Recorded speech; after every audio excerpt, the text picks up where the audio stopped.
Podcast Network Asia. This episode may include topics, references, or discussions around sexual assault, domestic violence, stalking, physical violence, or subject matters that may be disturbing to some of our listeners. We do acknowledge that this content may be difficult. We also encourage you to care for your safety and well-being.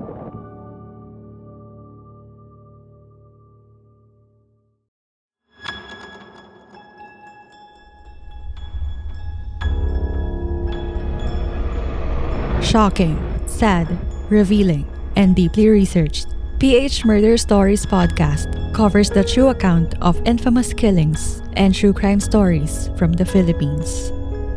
There's no such thing as questions, just hidden answers. Stay tuned as we revisit the inconceivable crimes that exist. Some listeners may find the following content of PH Murder Stories highly disturbing due to its graphic nature.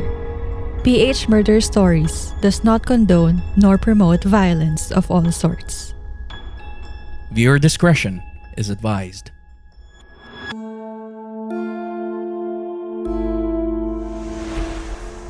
Baguio City is known for being the summer capital of the Philippines, when thousands of visitors from the lowlands and Manila take their annual journey to the city to cool off.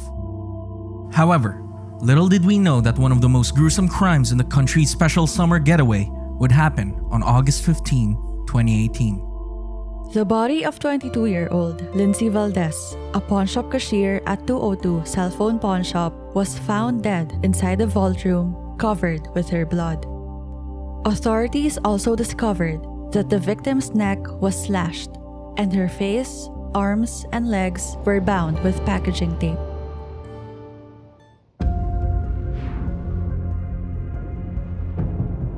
You're listening to the PH Murder Stories podcast, and this is the 17th episode of Season 3.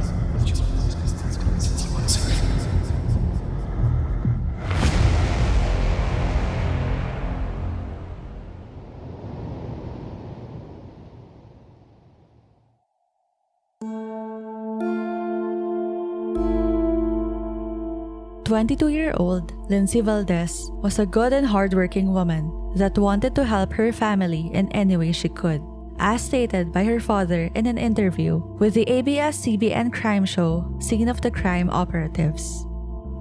At around 1:45 p.m. on August 15, 2018, the Baguio City Police received a report that a pawn shop was burglarized, as stated by the people who noticed that the view of the inside of the pawn shop from outside was ransacked, signifying that a robbery must have taken place. The authorities quickly went inside and discovered Lindsay's lifeless body inside the vault. They also concluded that robbery was the motive of the killing because a significant amount of valuables was reported stolen at the crime scene. As reviewed by the investigators from the CCTV footage they obtained at the premises outside the crime scene, a man was seen awkwardly walking outside the pawn shop where Lindsay was working at 8:50 a.m. When the suspect realized that the coast was clear, he quickly went inside the pawn shop, seemingly catching the victim off guard.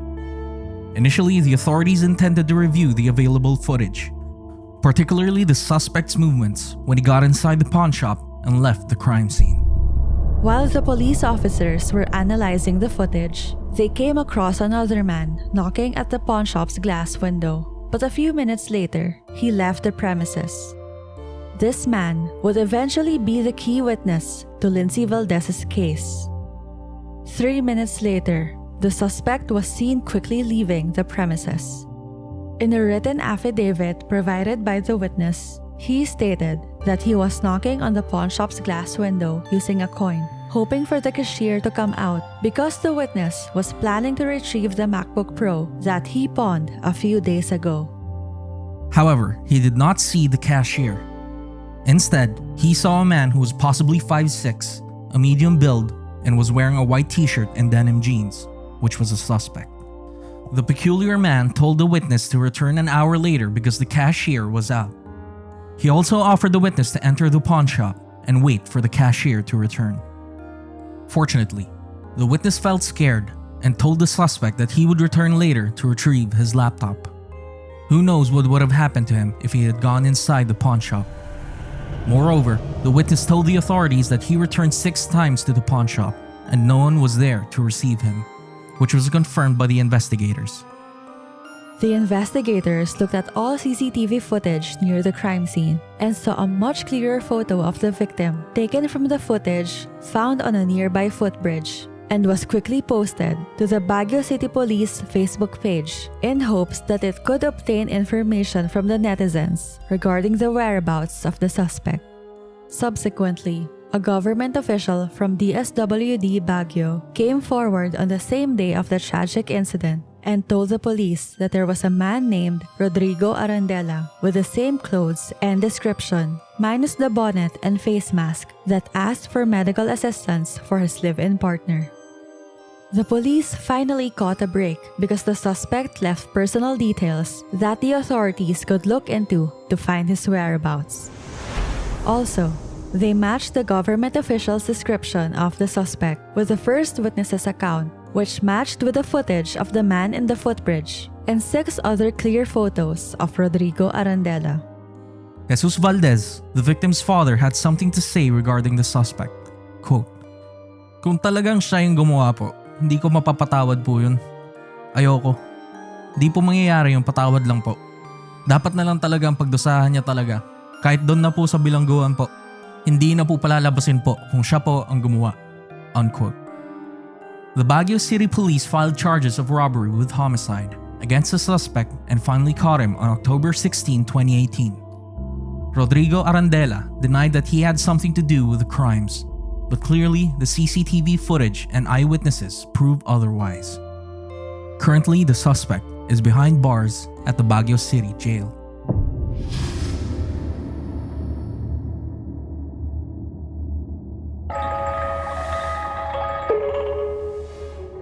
Despite the tragic fate that Lindsay suffered under the hands of a heartless criminal, the efforts of the authorities in Baguio City are commendable for promptly resolving Lindsay's case by the book.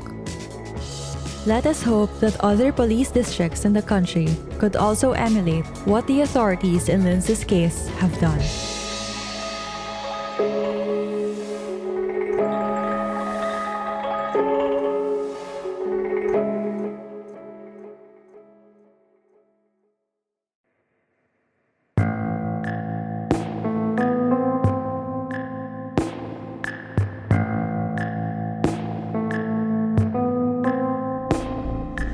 Thank you for listening to PH Murder Stories. If you like this episode, give us a 5-star rating on Spotify and Apple Podcasts. You can also support our show on Patreon. Any amount you donate would benefit our team to keep doing what we love, which is to provide more true crime episodes for our listeners. Link in the description. For further updates from our show, follow us on Facebook, Instagram, Twitter, and TikTok at 𝗕Murderstories. And subscribe to our YouTube channel at 𝗕Murderstories.